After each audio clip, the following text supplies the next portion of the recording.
Hello students, hope you all are very good, doing well. So welcome back with a new topic, application of biotechnology in medicine. In the last lectures we were discussing about application of biotechnology in agriculture. I hope everybody has understood the applications very well. If you have any doubt, you can post comments on the previous videos and in this video also. So recombinant DNA technology is helping in producing recombinant therapeutics. Therapeutics is a simple word in the medicine line which deals with the medicines, or you can say curing of any disease or disorder. So this rDNA technology or recombinant DNA technology helps in developing recombinant therapeutics. These therapeutics are helpful, or they can replace the existing medicines or existing curing mechanisms which are present for the diseases, but they are not so much helpful, or they are creating some kind of problems or side effects. Okay, so the medicines produced through rDNA technology or recombinant DNA technology are not having any kind of immunological responses which are not required. Okay, if we see the current scenario, we are having more than 30 recombinant therapeutics available for human use, and in India presently we are using 12 of them. Okay, out of them we will be studying 3 of. First is genetically engineered insulin. So from the name you will be thinking of insulin. Insulin is related to maintaining the sugar levels in the body, and insulin is that hormone which is produced by the human body. In the comment section you have to mention which organ produces insulin in humans. Which organ produces insulin in human?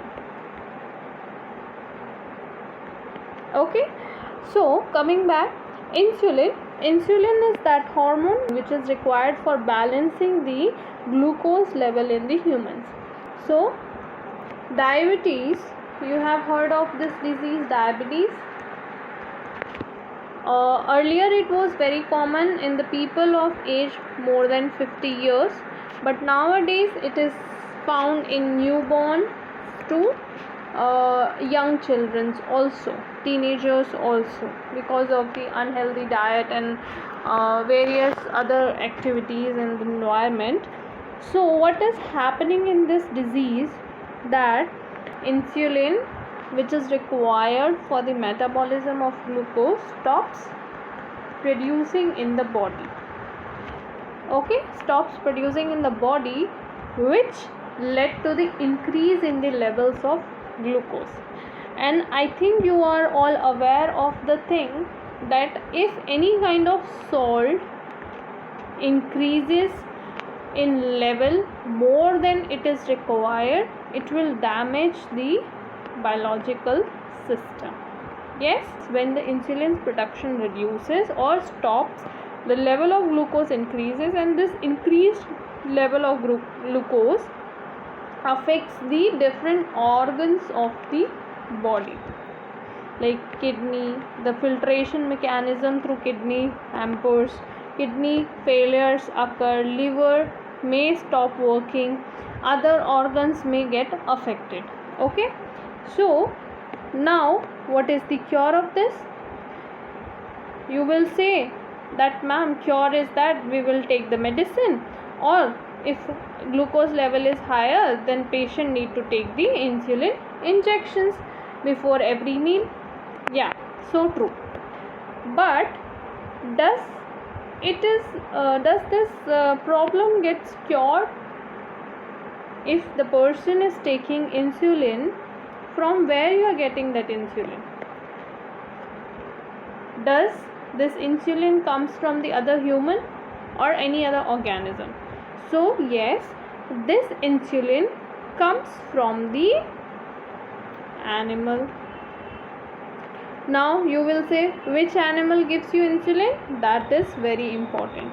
Earlier the insulin was extracted from the pancreas of the slaughtered cattle and pig. Very important. From where you are getting the insulin? Pancreas of the slaughtered cattle and pigs. That insulin is used to be injected in the humans. Now what happens? Whenever you take something from biological system, then our body has a mechanism to respond. Body responds. That response can be positive or can be negative. So in some of the humans, because of the administration of insulin from these other animals, that may have some negative effect, that is unwanted immunological responses were faced. Okay, so what we can do now, humans are unable to produce the insulin. The animal produced insulin is when administered, some people are showing the negative effect. They are creating the allergies because they are the foreign particle for the human, and if body is not accepting anything, so it will consider them it is a foreign particle and start killing that foreign particle. So then instead of doing the function in the body, it's get destroyed by the immune system of the body. Now we have to understand that how this recombinant DNA technology is helping us in producing insulin. So before understanding this thing, you have to understand the structure of insulin. Structure of insulin is very simple. It consists of 3 chains. Okay, 3 chains: chain A, B and C. You will say, ma'am, we have studied only 2 chains. Yeah, it is correct. Insulin consists of 2 chains, but there is a difference when it consists of 3 chains and when it consists of 2 chains, that you have to remember. When insulin is produced in human, you have to study the mechanism in human. So when insulin is produced in the human, it is a proenzyme. It's not a mature form which is directly utilized by the body. When it is produced inside the body, then it is a proenzyme, or it's not in active form. At that time, insulin has 3 chains, A, B, C. When this proenzyme is get matured into active insulin, then it will have only 2 chains, A and B.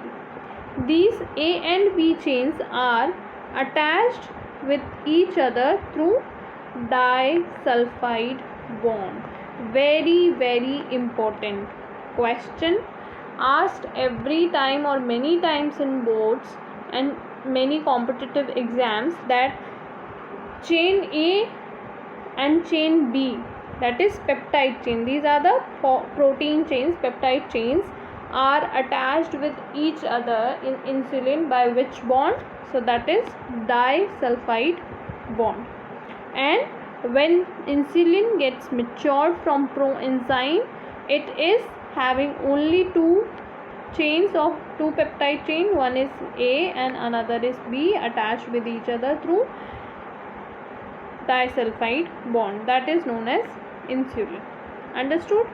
Now, what is the problem occurring during the production of insulin in lab is that how to assemble these, how to bond these peptide chains with each other to form a active insulin. So this work is first time done by an American company, that is Eli Lilly, in 1983. they prepared two DNA sequences, that is peptide chain A, peptide chain B of human insulin, and they inserted these two chains in the E. coli plasmid that produces the insulin chain. Then that insulin chain was extracted from the E. coli through extraction process, that is purified and stored in. So what is happening? Chain A and B were produced separately. They are extracted, they are combined by creating disulfide bond to form the human insulin. Okay, so this is how the Eli Lilly company produced insulin through rDNA technology. Now in the market, the insulin which we are using or the diabetic patients are using is the insulin produced through this technology only. I hope you all have understood the first application of biotechnology in the medical science. Next example or next application you can say is gene therapy. I have studied a lot of genetic disorder due to addition, due to deletion, due to replacement of gene or whole chromosome. Yes, they are creating some genetic disorders. Similarly, what happens when these disorders occur? So some of the disorders are curable. They can be treated in the later stages of the birth, after birth, by medicine or some therapies, but for them you require multiple sessions, means after a particular interval of time the patient need to visit the doctor and do the treatment. That proves to be very expensive. Okay, so to understand gene therapy, I will directly explain this to you with an example. Okay, there is a deficiency in humans, that is adenosine deaminase deficiency. Okay, you have studied this disorder in genetic disorders also. This deficiency happens due to the deletion of a gene which produces this adenosine deaminase.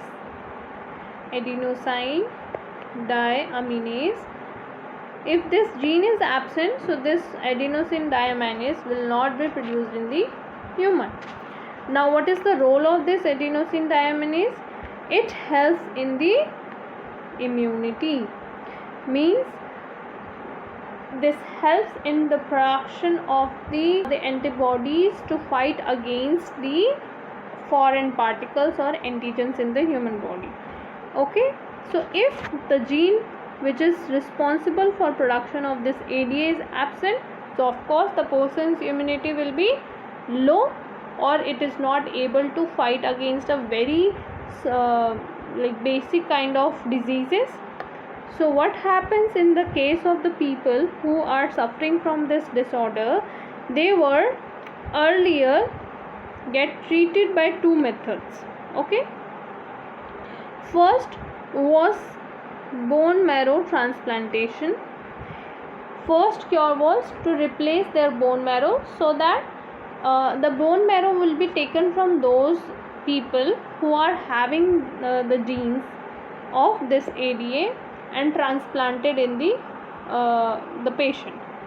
But that treatment is not permanent. After some time the bone marrow need to be replaced again. So that is also again and again therapy. Next method, the second method which can be used is enzyme replacement therapy, in which functional ADA is given to patient by injection. It is somewhat like giving an injection of any medicine. In this injection, the ADA, functional ADA is injected in the human body. So that is again a frequent process. You need to do it again and again. It's not a permanent solution. So both of these are not permanent solutions. Of course they are expensive. You have to find the bone marrow of a person which can provide it every time. Similarly, functional ADA injection is also very costly. To produce a functional ADA in the lab or to get a functional ADA from any person which should be compatible to the patient is also finding very difficult. So to get rid of these problems, this gene therapy came into existence. What happens in this gene therapy? Lymphocytes of the patient, no other one required, no other person is required, the patient itself is required. We have to extract the lymphocyte of the patient, and in the lymphocyte of the patient the ADA complementary DNA will be inserted. First, the lymphocytes of the patient will be cultured in more number. It's not like that you will be taking out the lot of number of lymphocytes from the patient. You will take some of it and you have to culture it outside or in the lab in vitro conditions. Then this functional ADA, then you have to insert the functional ADA complementary DNA, means that DNA which is consisting of this ADA gene will be introduced in these lymphocytes with the help of retroviral vector. So in this, which vector is used? Retroviral vector is used. Retrovirus is used to introduce this cDNA consisting of ADA gene in these lymphocytes.